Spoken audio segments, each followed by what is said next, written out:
In honor of September being Emergency Preparedness Month, and because we seem to be seeing endless accounts of mass shootings across our country, we thought it would be a good time to sit down with the city's Emergency Management Administrator for some sound advice of what we should do should we ever find ourselves in such an unimaginable situation.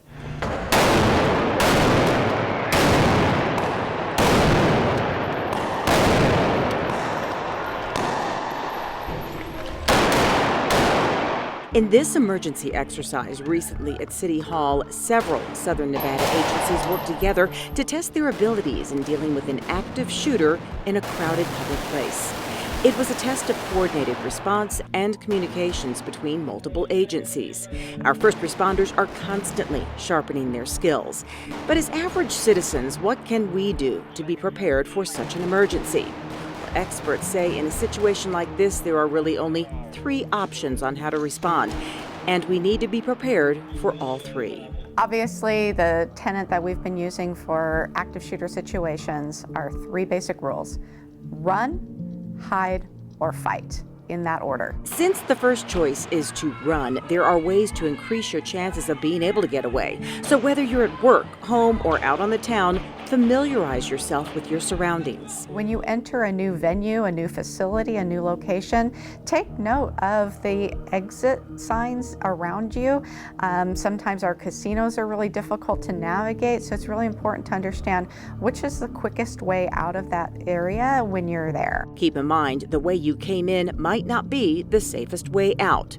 If you can't escape, try to find a secure place to hide. Then take a look at where you might be able to secure yourself in a place where a shooter may not be able to find you. That may be a closet, a storage room. It may be in your own office under a desk. It may be in a copy room. We like to find shelter-in-place locations to be rooms that don't have windows, rooms that can be secured from the inside. Once behind a closed and preferably locked door, many safety experts say to stay low. Shooters tend to aim at the midsection of a door as opposed to aiming toward the ground. Silence your phone and remain as quiet as possible. If you can't run or hide, your last option is to fight. Now, even if this sounds overly dramatic today, take a look around you and see if there are any objects that could help you defend yourself. What can be used as a weapon around you, something to defend yourself, protect yourself, and keep the bad person as far away from you as possible.